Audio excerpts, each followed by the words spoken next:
The Mystara project is proud to present part 13 of the Characters of Mystara series.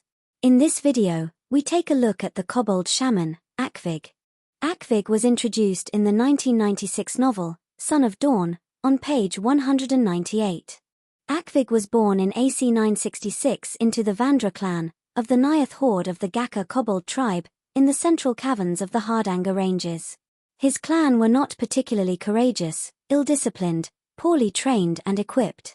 In AC 981, Ackvig undertook the coming-of-age ceremony to become a full member of the tribe. He endured a painful ordeal in silence, which left him with 6 broken fangs. Ackvig started adventuring with the equivalent of 12 gold pieces. He managed to trade for a short sword and a sling. Both weapons were imbalanced. The sling's cord lengths weren't equal and the stones could not be delivered with full power due to the pouch not folding evenly. Ackvig vowed to be less trusting after this disappointing transaction. Ackvig's big break came early in his adventuring career, when he successfully retrieved his tribal shaman's lost gree.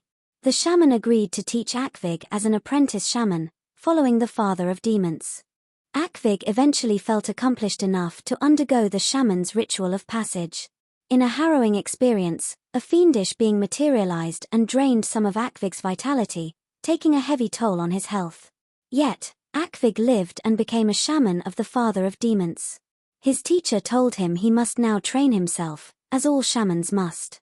The father of demons was pleased with Ackvig's next 2 rituals of passage, both of which further weakened Ackvig slightly. Ackvig was able to cast his first spell, Cause Light Wounds. The magic manifested as a small red cloud in his paws as he touched his victim. Indeed, all his spells formed as cloud-shaped energy. The next ritual of passage put Ackvig in a terrifying trance. He received an omen from the father of demons showing the destruction of the world by descending ominous black clouds. Ackvig awoke drained, but more enlightened.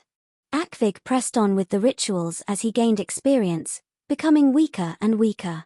Sometimes the father of demons was pleased, other times his minions came to take their toll.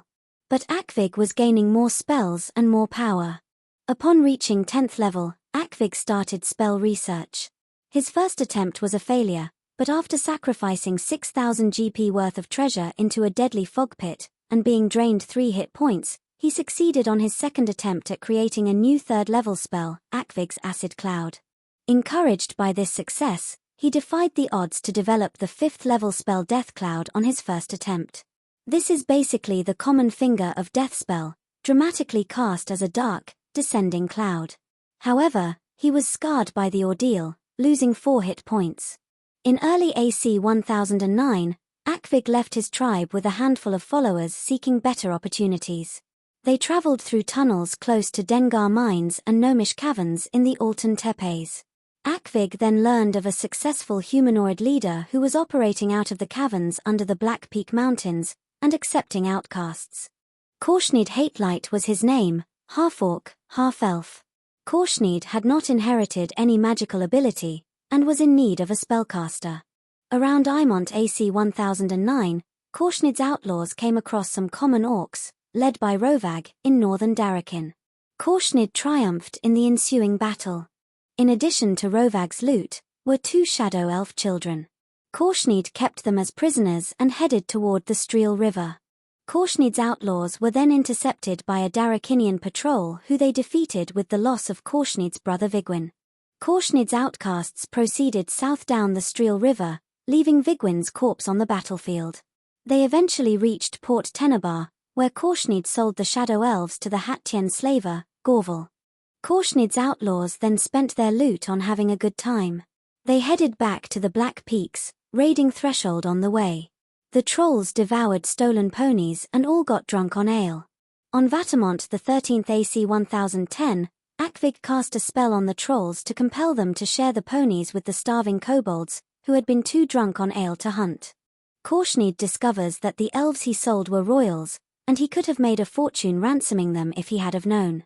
He sets off with his outcasts through the northern tunnels to the twisted forest of Ingmor, to capture more shadow elves to sell to Gorval, as they are in demand for work in island mines. On the 18th of Vatamont AC 1010, the same day that Thar led a successful raid on the Darakinian village of Crowlurd, Korsnid's outlaws attack a group of adventurers in southeast Ingmar. After Korsnid was throttled by the claw of a severed troll arm, Ackvig appeared casting a spell at the young Alphatian warrior adventurer Dav Curran. Then Ackvig cast his acid cloud spell on 2 shadow elves, dissolving their flesh from their bones. He then cast his death cloud spell against Dav, but the young man repeated Ackvig's chant. The dark cloud gathered in the treetops, then descended, hovering between the 2 adversaries before engulfing Ackvig. Ackvig's screams continued until the cloud ascended and then dissipated. As at the 1st of Newmont AC 1000, Ackvig is an 8th level kobold shaman. He has not learnt any languages other than his native tongue. Through rituals, his constitution has decreased from 12 to 7, and his wisdom has increased from 12 to 13. He chose dexterity as his prime requisite. He uses the fighter saving throws, except for poison and death ray, which is better for clerics. He has an unmotivated morale of 6.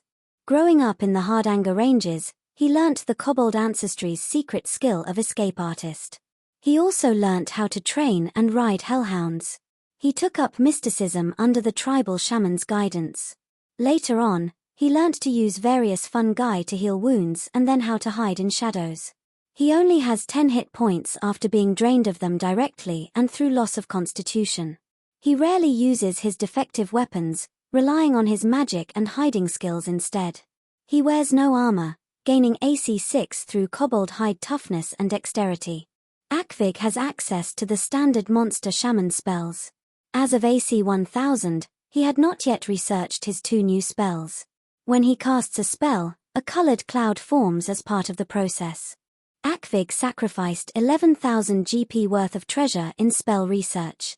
He is usually rather poor, carrying a few coppers around.